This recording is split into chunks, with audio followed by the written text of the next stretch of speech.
Hello everyone, thank you for being here today. My name is Sringlamo and I'm delighted to lead this session on how our early childhood education and care service in partnership with families and our wider community can build strong collaborative partnerships. Our aim is to foster children's learning, inclusion and well-being and development by recognizing that families and communities are integral in that journey. So we will also draw on national quality standard and early years learning framework to ground our understanding. And we will also explore how partnerships support children, share examples, reflect on challenges and strategies, and consider how we can practically strengthen partnerships within our service context.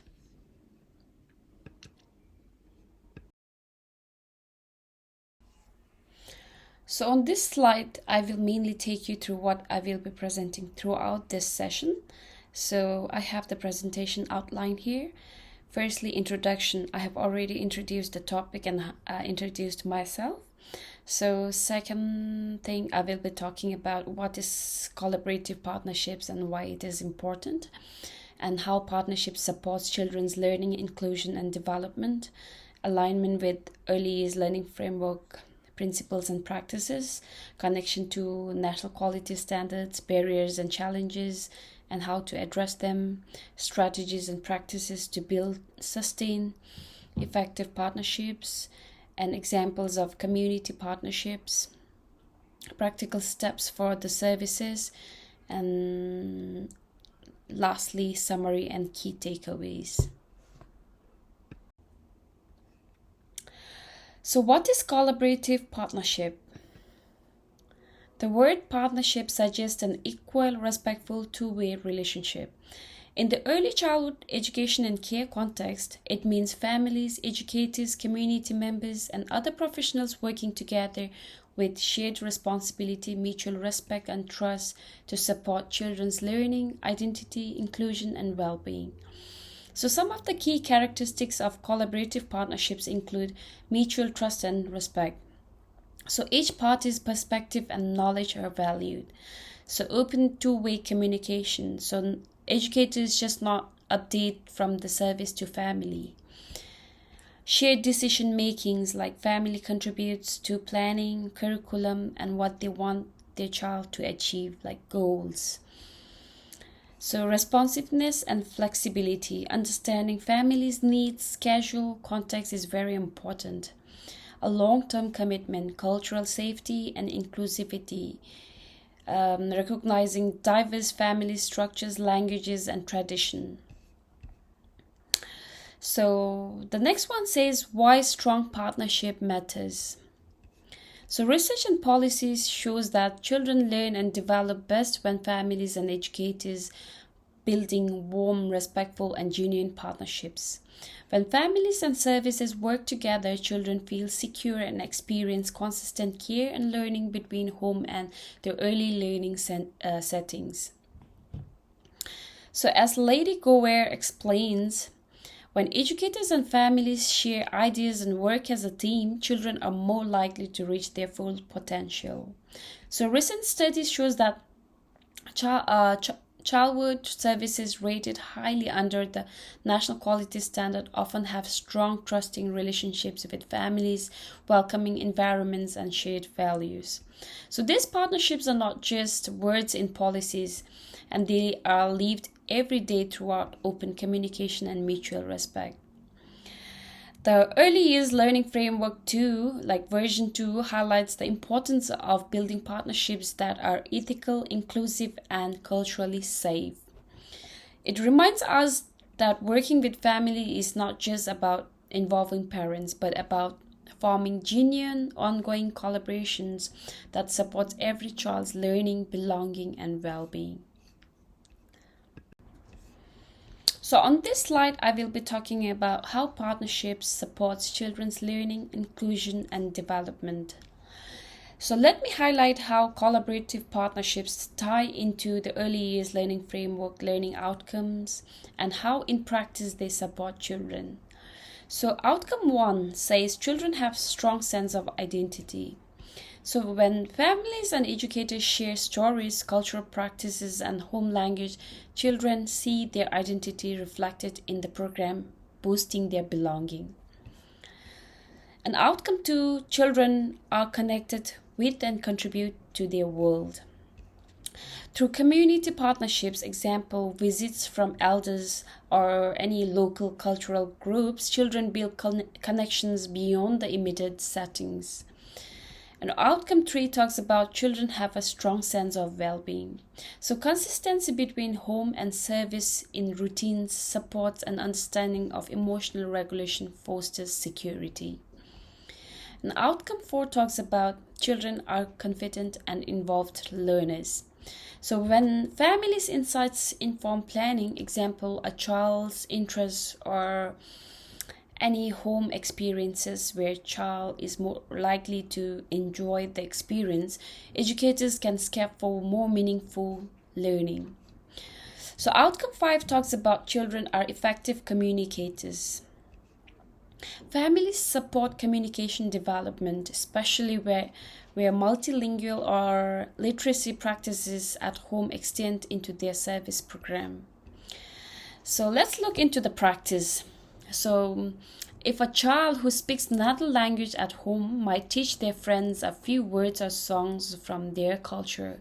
So educators can include this in their group time or story time or yarning circle, helping all children celebrate language and identity while making the child feel proud and included.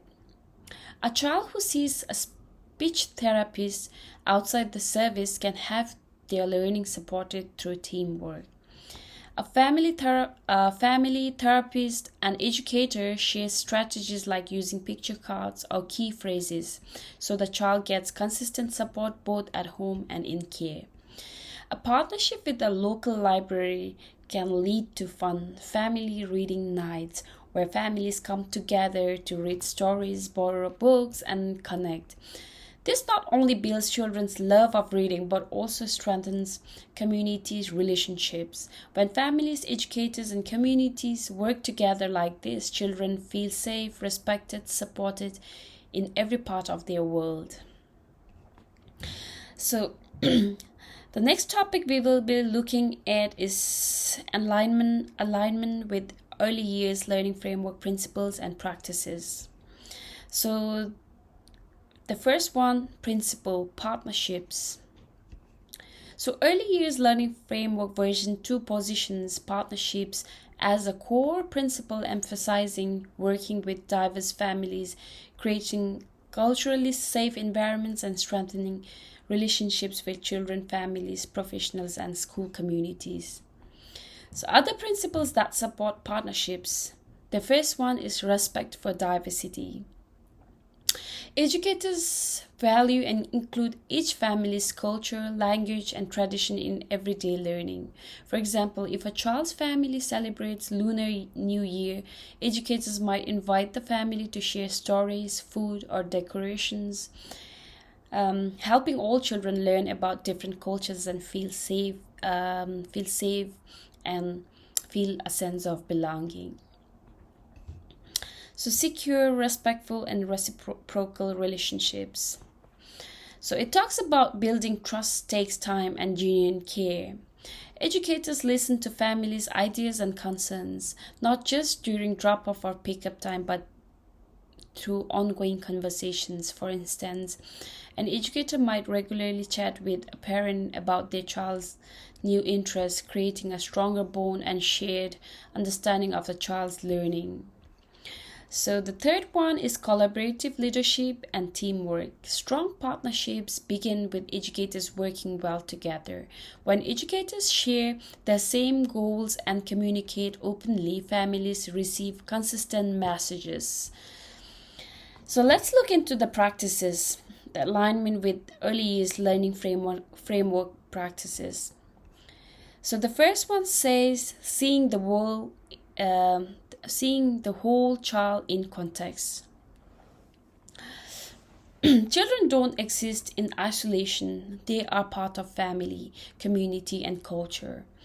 So educators can include family traditions, community events, or cultural practices in learning activities. For example, if a child family celebrates Diwali in Indian culture, the educator might create a small storytelling or craft activity around the festival, helping the child feel seen and included.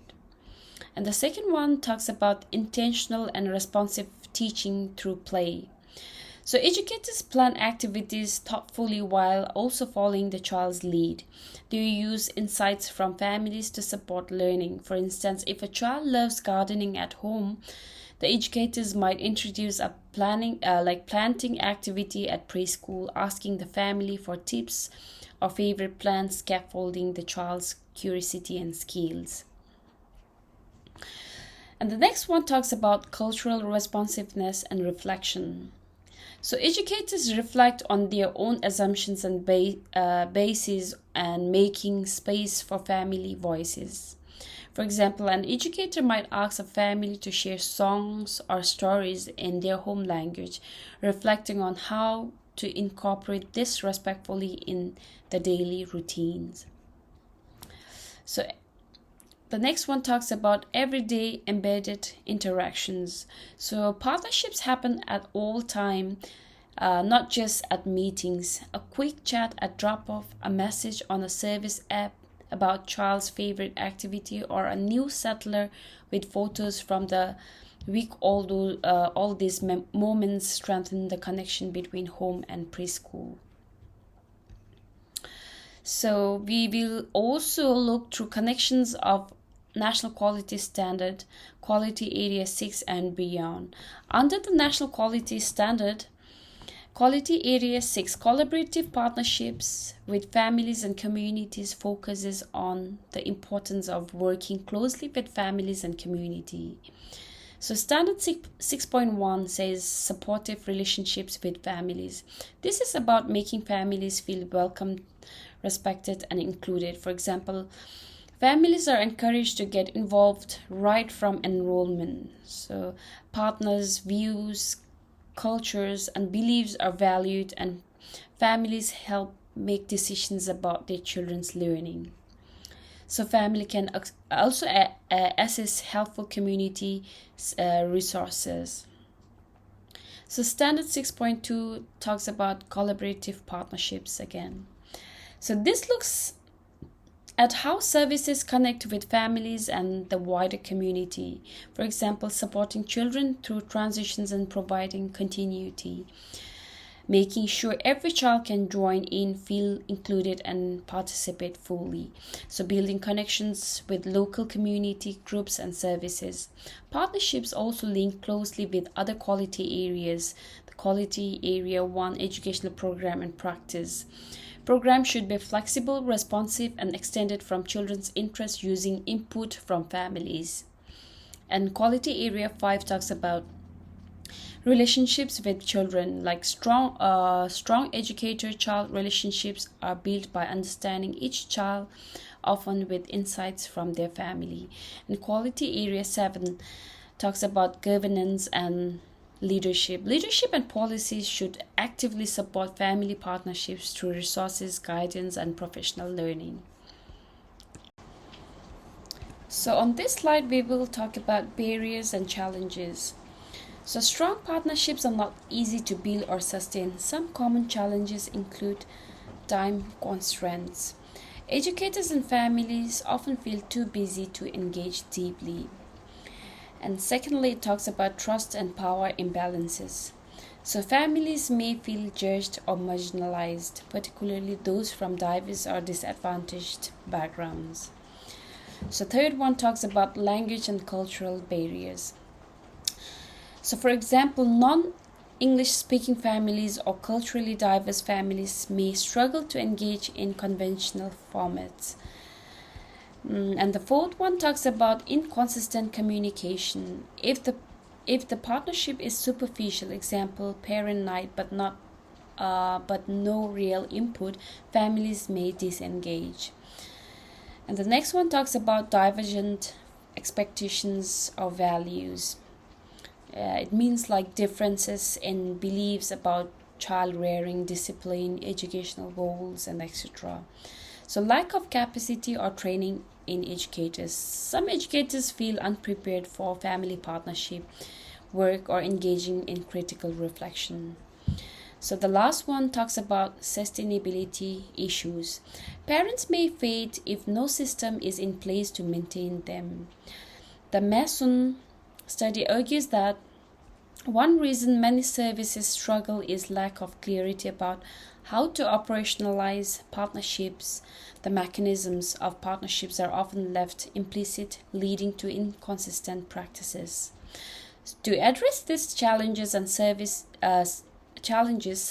need intentional scaffolding, professional development, reflective culture, and structural supports like time for planning, staff roles, etc.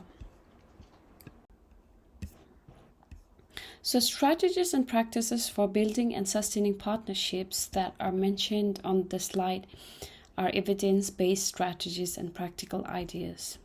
So, the first one talks about start from a strength perspective. So, value the knowledge of families have about their child and culture and routines because they know their child better. Use home traditions and experiences to connect with learning activities.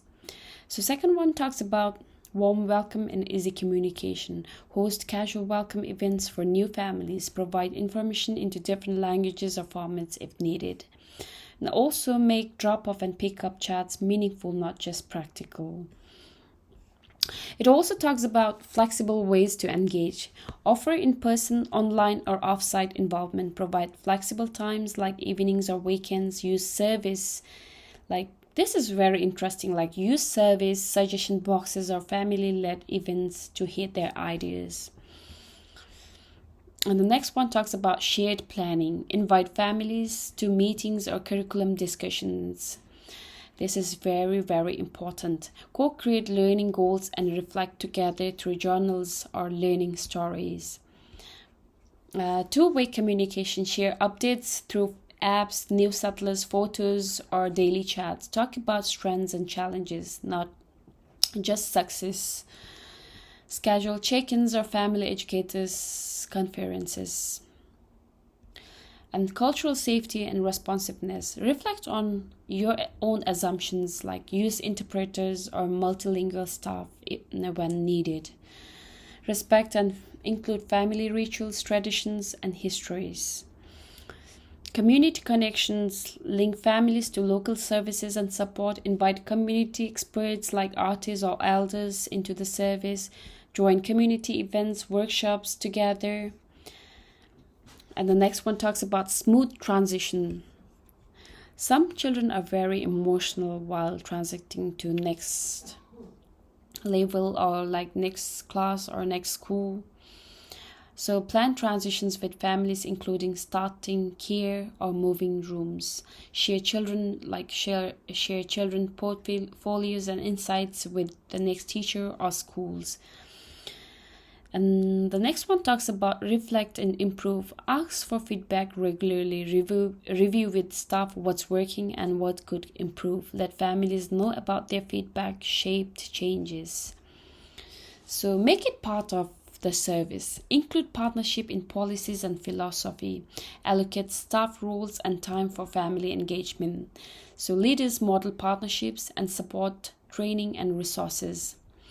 So the partnerships, play-based learning and intentionality practice resource underscores that taking time to build partnerships helps educators develop deeper understandings of family values, and the partnerships with community help children connect to their world, example, country, culture, etc.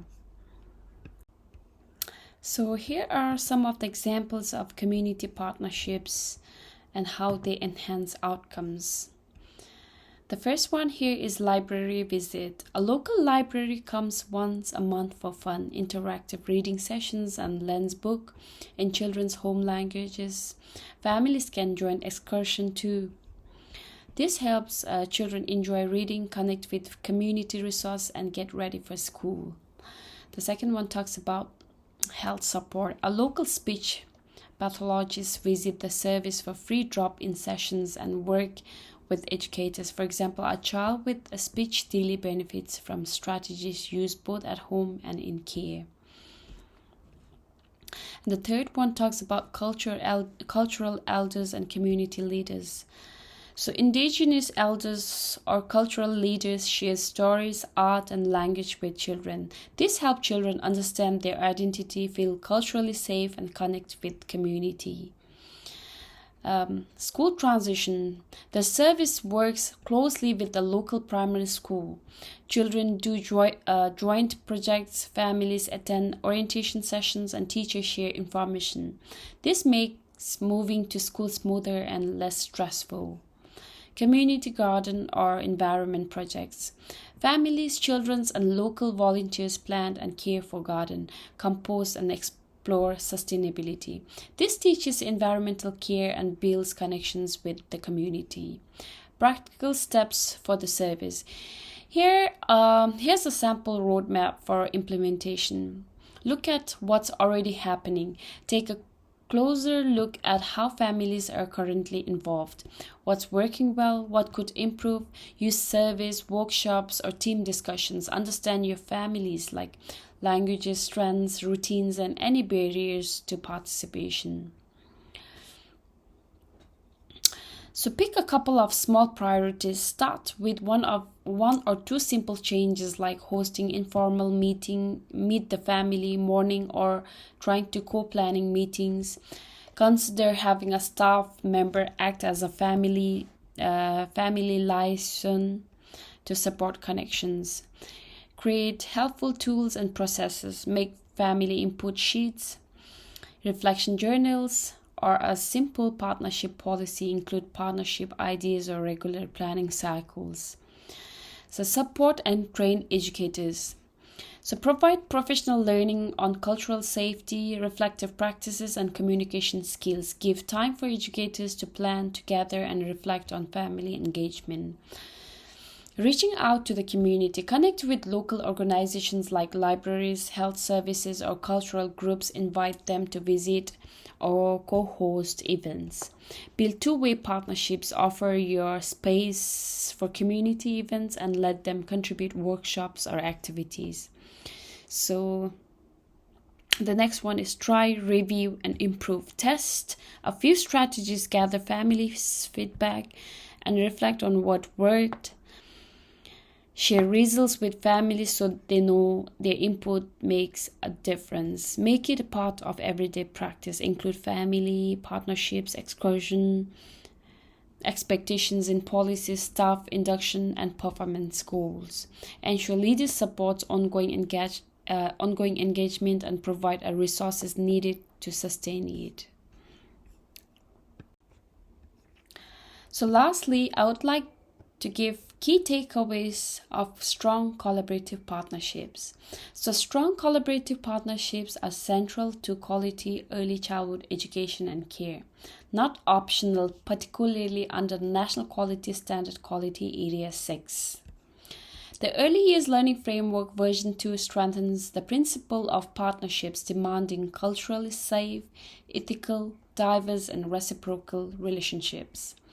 So partnerships enrich children's learning, inclusion, identity, and well-being by aligning home, service, and community. To make partnerships real, services need clarity about mechanisms, not just words, ongoing reflections, structural supports, and educator capacity. So practical strategies include listening, shared planning, flexible engagement, community linkages, cultural responsiveness, and embedding into policy. So real examples show how library, health, school, cultural, and inclusion partnerships benefit children and families.